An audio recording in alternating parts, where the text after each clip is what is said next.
Hi, I'm Jessica Amir for the Finance News Network. Today I'm with Ausbil Investment Management Portfolio Manager Michael Price.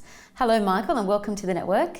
Thank you. So today we're talking about Ausbil's newly created Ausbil Active Dividend Income Fund. Just give us an introduction to the fund. So the fund was created for retirees and those approaching retirement who want a high income but also some capital growth on top of that income. So specifically, the fund aims to provide 25% higher dividend income than the market and also outperform the market over time. Because the fund's designed for retirees, we include franking credits in our assessment of how we invest in companies and also in our returns. In order to achieve this, we start with a core portfolio of companies that provide strong and growing dividends, and then we actively enhance the dividend income through tactical overweights to companies that provide shorter-term dividend opportunities. So before we talk about the fund in a little more detail, let's just pause for a second. Dividends hold a pretty special place in Australian investors' minds. Is this justified? It is actually.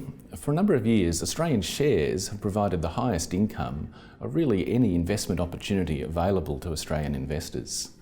And within the Australian market, dividends provide a very substantial proportion of the total return. It's actually also true that on average, high dividend paying companies do outperform the broader market. But what's important though is that you don't sacrifice growth and total return in order to get that income.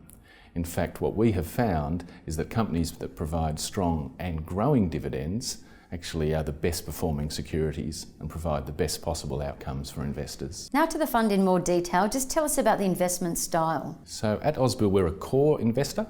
So rather than value or growth investing, we want to exploit all inefficiencies across the market and across different stages in the cycle.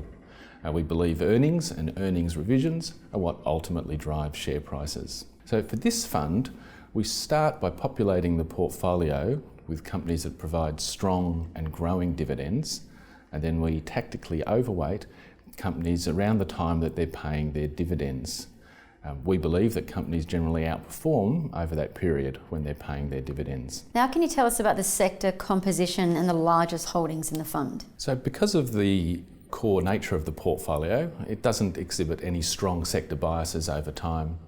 Currently, we're overweight offshore earners, and in particular the energy sector and metal and mining securities. We're underweight companies that are exposed to the domestic economy, such as banks and discretionary retail. At the stock level, our largest positions are Rio, CSL, Woolworths and Woodside Petroleum.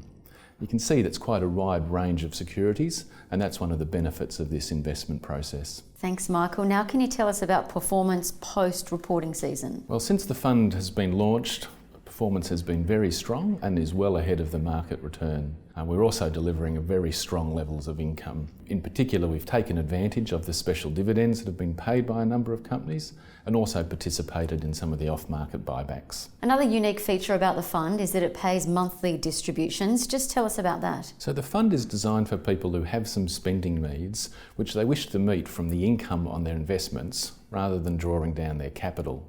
Now, because these spending needs occur on a regular basis, we believe that regular monthly income far better meets the needs of these investors than a series of irregular and lumpy payments. If you invest directly into the stock market, most of the payments come just a couple of times a year, which really isn't suitable for paying those regular bills. Currently, we're paying 0.45% in cash each month to our investors, and those payments have franking credits attached to them as well.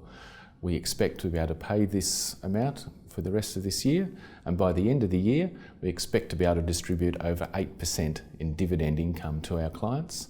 That's cash and including the franking credits. Thanks, Michael. Now just lastly, what's your outlook for the second half of the year? Well, we think the global economy will remain steady for the second half of this year, and that's a good environment for growth assets. We expect interest rates to remain on hold, and if they do increase, it's because we've seen some surprising signs of strength in pockets of the economy, and that's not a bad thing for Australian shares.